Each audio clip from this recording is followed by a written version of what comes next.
أعزائنا المشاهدين الكرام السيد والسادة في كل أنحاء العالم، ahlan wa sahlan wa marhaban bikum. Kama ilivyo kawaida yetu na kama ilivyo ada yetu, popote pale ulipo, kwa mara nyingine na kukaribisha katika chaneli yetu hii ya Sha'arawi TV. Ndugu zangu, katika yale ambayo tulionayo, bado taifa la Irani linaonyesha ubabe wake. Bado taifa la Irani linaonyesha kutokuwa na hofu. Bado taifa la Irani linaonyesha namna gani linaweza kuhimili vishindo vya mashambulizi kutoka kwa Marekani pamoja na mshirika wake Israeli. Taswira hii inaonyesha wazi na inadhihirisha wazi kwamba Irani ni taifa ambalo ni another level, taifa ambalo limejisimamia, taifa ambalo linajitambua, taifa ambalo lina uwezo wa kufanya mashambulizi muda wowote linaotaka, mahali popote linapotaka, ndani ya mataifa ya Mashariki ya Kati au dhidi ya maadui zake. Ndugu zangu, katika yale ambayo tulionayo leo hii katika studio yetu ni pamoja na mashambulizi makali yaliyofanywa na jeshi la Irani la IRGC kuelekea katika makambi ya Marekani ndani ya Mashariki ya Kati, lakini pia kuelekea katika miji tofauti tofauti ndani ya taifa la Israeli. Katika vita hivi ambavyo vimeendelea kuchukua hatamu, lakini pia vimeendelea kutisha kwa kutokea mashambulizi ambayo ni makubwa mno katika historia ya vita hivi tangu vimeanza, mashambulizi ambayo hayakupata kutokea katika siku 38 za mashambulizi ya Israeli na Marekani dhidi ya taifa la Iran. Katika vita hivi tunashuhudia kwamba Irani imetumia makombora mapya ya Haram Shakhri, lakini pia imetumia makombora mapya yanayoitwa Yaumul Qiyama, lakini pia imetumia makombora mapya yanayoitwa Qasim Haji au Muhandis Qasim Haji. Katika yale ambayo tulionayo leo ni kwamba tunaangalia madhara ya makombora au mashambulizi ya Irani kama sehemu ya kulipiza kisasi kwa kutokana na mashambulizi ya Marekani pamoja na Israeli. Ni athari gani au madhara gani ambayo yamepatikana kuanzia juzi, jana mpaka leo hii? Kwa haraka zaidi, nimependelea ni kujuze yale ambayo hayapatikani katika vyombo vingine vya habari, hayapatikani katika vyombo vingine vya habari duniani. Kwa sababu gani? Kwa sababu tayari mataifa ya Marekani pamoja na Israel yamekuwa hayatoi taarifa za kina juu ya madhara yanayopatikana kwa mataifa yao, bali wao wamekuwa wakionyesha yale ambayo yanatokana na mashambulizi yao dhidi ya taifa la Iran. Sasa kwa haraka zaidi ni kwamba Iran imeweza kufanikiwa kufanya mashambulizi yake na kuharibu vitu vifuatavyo ndani ya taifa la Israeli. Iran imeweza kushambulia kituo maalum cha kijeshi ambacho kinaitwa Nevatin. Kituo hiki kiko nchini Israeli na ndicho ambacho kinahesabika kama ni sehemu ya makao makuu. Kituo hichi kilikuwa na viongozi pamoja na askari zaidi ya 200, lakini pia inaonekana wote Irani imewateketeza. Lakini pia kituo cha kituo cha Tiberak, kituo hiki ni moja kati ya vituo ambavyo vilivyokuwa vinatumiwa na muungano wa vita vya msalaba vilivyoanzishwa wakati wanakuja kuiteka au kuichukua taifa la Palestine. Kwa hiyo kambi hii ilipewa jina maalum la Nevatin ilipewa jina maalum la Tiberius, ambaye ndiye alikuwa kiongozi anayeongoza vita hivi ndani ya Mashariki ya Kati. Kwa hiyo baada ya kuondoka, ndipo Israeli ikaamua kuchukua kambi hii na kuifanya kuwa chini ya himaya yake. Lakini pia vile vile Irani imeweza kushambulia uwanja wa ndege za kijeshi, uwanja wa ndege wa kijeshi wa Raman, ambao pia uko nchini Israeli upande wa kaskazini. Lakini pia Irani imefanikiwa kupiga kituo cha ndege za aina ya drones ambacho zisizokuwa na rubani, ambacho pia kinapatikana katika eneo hilo hilo la inaitwa Tel Not. Haya ni sehemu ya mashambulizi ambayo yamefanywa na Iran. Lakini wakati huo Iran, vyombo vya habari vinaficha juu ya uhakika wa mashambulizi ya Iran dhidi ya meli za kijeshi za Marekani pamoja na Israel.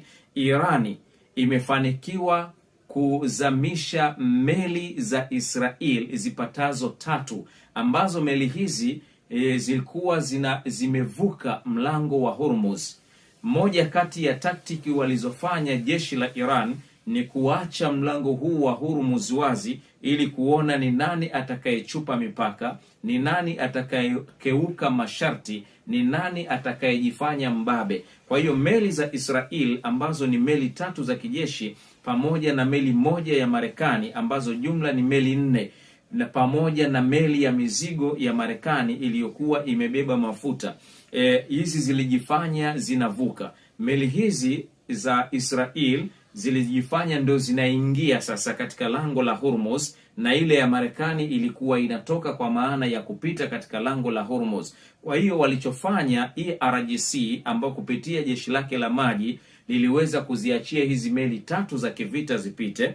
Baada ya kuwa zimepita sasa, wakati zinarudi kuja kutoa taarifa juu ya meli zingine ziweze kupita, ndipo pale mashambulizi ya Irani yalipoelekezwa katika meli hizo na hatimaye kuzizamisha. Taarifa hii haijatolewa, lakini jeshi la Irani limeachia taarifa hii, na watu wengi watasema kwamba ni AI, maana hutaka kuchukulia kwamba mashambulizi haya ni mashambulizi labda ya upendeleo au taarifa hizi zimelenga upande fulani. Lakini uhalisia ni video hizi hapa ambazo wewe unaziona kuonyesha uhalisia wa mashambulizi ya Irani dhidi ya meli za Israeli. Lakini pia Marekani, Irani imefanikiwa kushambulia na kuizamisha moja kwa moja nyambizi ya kijeshi ya Israel ambayo iliyokuwa inajaribu kupita chini kwa chini katika lango la Hormuz. Lakini wakati huo huo Irani imeweza kufanya mashambulizi zaidi ya kushambulia helikopta pamoja na ndege za kijeshi za Marekani ambazo zilizokuwa zinakuja kufanya mashambulizi katika mlango wa Hormuz, na zile ambazo zilizokuwa zinapeleka mashambulizi katika mji wa Teherani. Lakini wakati huo huo ni kwamba Iran imeweza kulipiza kisasi kutokana na mashambulizi ya Israel nchini Lebanon. Iran imeweza kufanya mashambulizi makali mno, mashambulizi ambayo yamepelekea mamia ya watu kuendelea kuhama katika makazi yao kwa kuogopa kuuawa, lakini pia kuogopa kuhofia maisha yao yasije yakatoweka kulingana na makombora mapya ambayo ameendelea kuyatumia Iran. Lakini katika mashambulizi hayo inaelezwa wazi kwamba Iran imefanikiwa kushambulia nchi 15 kwa wakati mmoja. Ndio maana tunaposema kwamba Iran it is a superpower right now, it is a superpower in the Middle East, it is a superpower in the world. Watu bado hawajataka kuamini. Nitajie wewe katika historia yako ni nchi gani iliweza kushambuliwa lakini wakati huo ikaweza kufanya mashambulizi katika nchi 15 takriban, au nchi 17. kwa sababu wakati anashambuliwa Iran, wakati huo huo yeye analipiza kisasi, anaishambulia Israel, lakini pia anashambulia Saudi Arabia, anashambulia Kuwait, anashambulia Bahrain, anashambulia Emirati, anashambulia Dubai, anashambulia na mataifa mengine. Yani jumla ya mataifa anayoyashambulia Iran mpaka sasa ni mataifa 15, huku mashambulizi makali zaidi akiyaelekeza Kuwait, lakini pia akiyaelekeza Saudi Arabia, lakini pia akiyaelekeza Emirati, lakini pia akiyaelekeza Dubai na kusambua na kusambaratisha uwanja wa ndege, lakini pia makambi makuu yaliyopo katika maeneo hayo. Lakini vile vile ni kwamba Irani imefanikiwa kusambaza vinu vya nyuklia au kituo cha vinu vya nyuklia nchini Israel ambacho kinatambulika kwa jina la Daimuna. Irani imefanikiwa kusambaza maeneo hayo moja kwa moja, lakini wakati huo huo imefanikiwa kusambaratisha makao makuu ya kambi za kijeshi nchini Israel. Na kwa habari zilizohakikiwa ni kwamba Irani imeweza kuwaua makamanda pamoja na askari pamoja na viongozi, jumla ya askari au makamanda 300 ambao ni pamoja na viongozi walioko katika makao makuu hiyo. Zaidi ya 200 wameuawa na wengine zaidi ya 350 wamejeruhiwa kutokana na mashambulizi hayo. Ndugu zangu, ni lazima sasa ifikie wakati tujue kwamba kwa nini Trump amekuwa anakimbia vita hii, amekuwa anatafuta njia za kuondoka, kujiokoa katika vita hii, anakuwa anajutia kwa nini aliingia katika vita hivi, anajutia kwa nini hakutaka kuwasikiliza wataalamu ndani ya Pentagon, wataalamu wa mambo ya kijeshi ndani ya Pentagon, ambao mara nyingi walikuwa wakimshauri asiingie katika vita hivi kwa sababu watakuja kumpatisha hasara kubwa. Lakini pia jengo ambalo pia limeshambuliwa zaidi ni jengo la makao makuu ya jeshi la Israel. Jengo la makao makuu ya jeshi la Israel. Lakini pia limeshambuliwa kambi ya jeshi la anga la Israel, na yenyewe limeshambuliwa na kusambaratishwa vibaya mno.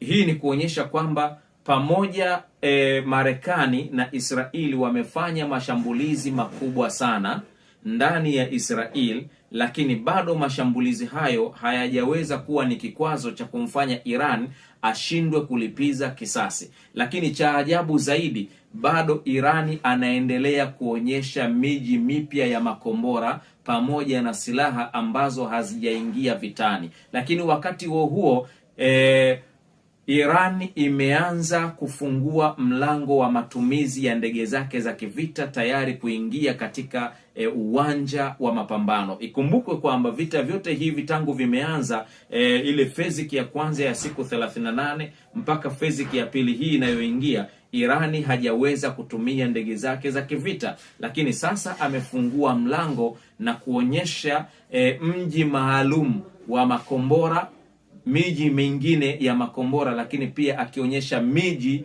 ya ndege za kivita ambazo zinatokana na viwanda vyake vya ndani alizotengeneza chini ya milima.